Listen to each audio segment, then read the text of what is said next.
Okay, well, so I'm going to discuss the latest episode of Supernatural, 1513, Destiny Child. Oh my god, such an amazing episode. It's directed by Amy Catterall, and the writer was Buck Lemming team again, and they know this point, so good. Can't say any more. Well written, well directed, well acted. Great jokes as well, and comedy timing with the actors. What I loved about this episode is a lot of emotions going on. Obviously, Jack's redemption arc. We saw him going to the Garden of Eden, him getting his soul back. That was so emotional. That was Sam and Dean at the end when they realised Sam had his soul back. And he was crying. I'm like, oh, Jack. I wanted to cry too. Yeah, I did cry. Yeah, loads of great elements to make the Supernatural episode great. So you got a mixture of your adventure in there, your sentimental conversations between Sam, Dean, Cass. And then you got Cass going to the Empty as well to talk to Ruby about finding the weapon that they are after to stop God. So yeah, and then they were worried they weren't going to get him back, and then they got him back. That was good. And you got your dark emotional music in there, which reminded me of old school Supernatural season 1, so that was really good to put in there. The art direction was fab. The comedy was, like I said again, was well placed. I loved J2 acting as the alternative Sam and Dean. Where Sam and Dean's faces when they saw their version of their car, that was really funny.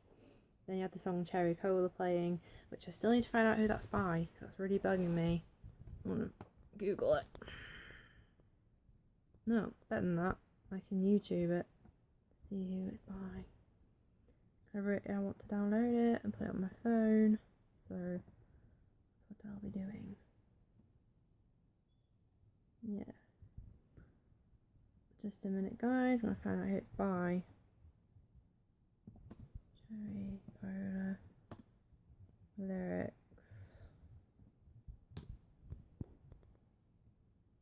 I think that was a great song choice for the alternative Sam and Dean's entrance into the episode. That was cool.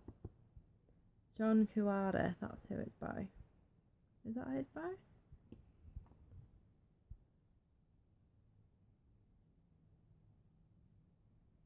Yeah, I'd assume I think it is by him. But then there's a Savage Garden one with the same title, song by Savage Garden, but no, it's not by him. Yeah, again, cinematography was beautiful, especially in the Garden of Eden scene with Jack and then the snake talking to him, asking who he is, and then the little girl coming to him, which I'm assuming is Eve. That wasn't really well explained. I think it's Eve in the form of a little girl, telling Jack you'll see and stuff, like why he's there, what's his purpose. Obviously his purpose going there is to get his soul restored, and helping the boys continue to put a stop to God's destruction of all the alternative worlds and the Crisis Multiverse. Sorry, no reference to DC there, because Supernatural's included in DC. It's been made references in the episodes of DC shows, so I'll put that in there as well. Yeah, I liked the flashback when the recap to the episode in 6 of 10 with Cass and the Pizza Man. I thought it was a nice little touch, obviously, because there's going to be some comedic scenes in the episode with alternative Sam and Dean, so that was cool. They put that in there to build that up. What's the song in the recap? I really want to know that as well. If any Supernatural fans know that as well, let me know. Yeah, Sam and Dean's role as the messenger of God's destruction. It was explained a little bit in this episode by Billy, but not really explained that well. Hopefully, when Supernatural comes back after the whole Corona situation, that'll be more explained what the role is. Also, I liked Cass's exchange with the Empty. I thought that was really cool and well played by Rachel minor. I'm gutted she wasn't portraying Meg though, because I really would have liked Cass and Meg to have one last interaction with each other. Obviously, because last time we saw Meg was season 7. But no, it's still cool they chose to be the empty as well. I really like that. It's cool Cass got a conversation with Ruby and interaction. Again, solid stuff, good sound effects. Yeah. Sam's man bun, oh my god, that's hilarious. Alternative Sam. It's him and Alternative Dean's faces when Sam said that. It's like the man bun last ago, and it's like, no, I'm keeping the man bun. It's so good that they can play different versions. So yeah.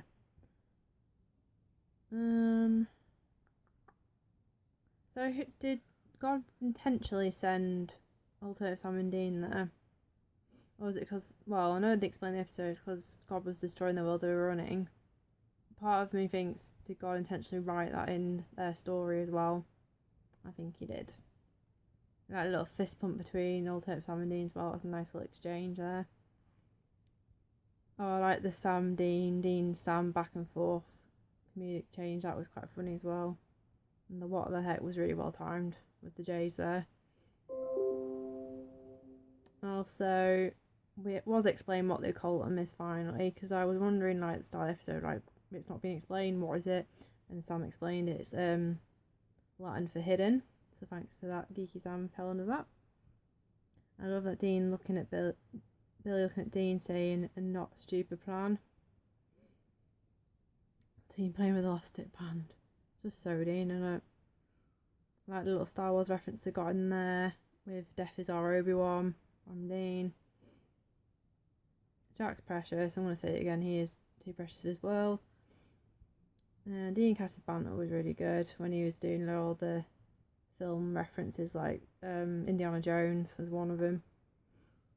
Dean trying to guess what they have to do.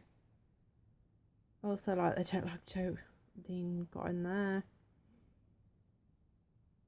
But also, why does Joe want the boys dead? I don't really explain. That's the only nick I have with this episode. The continuity wasn't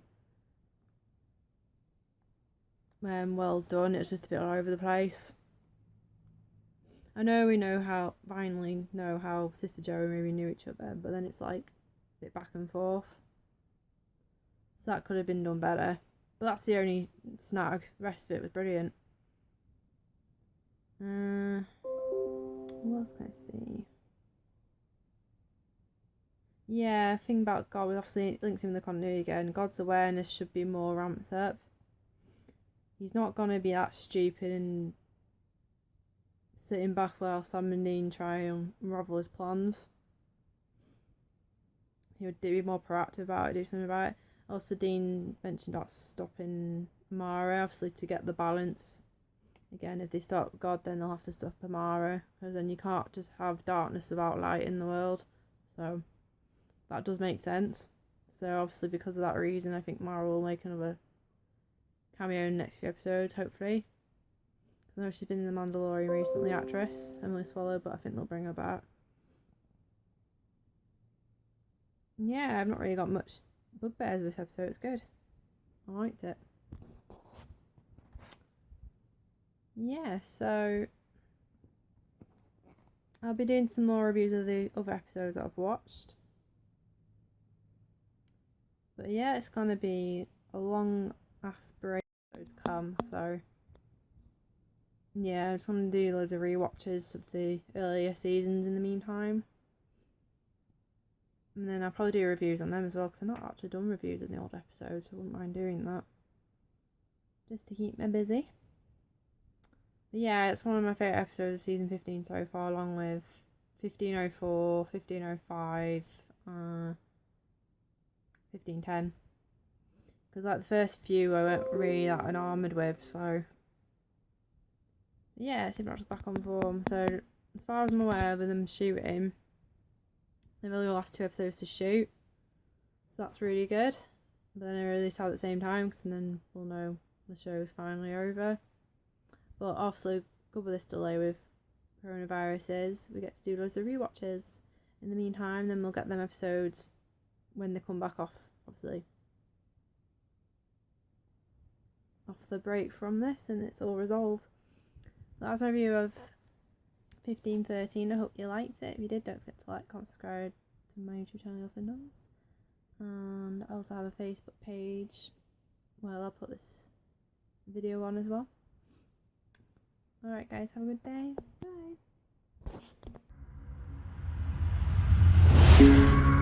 Bye.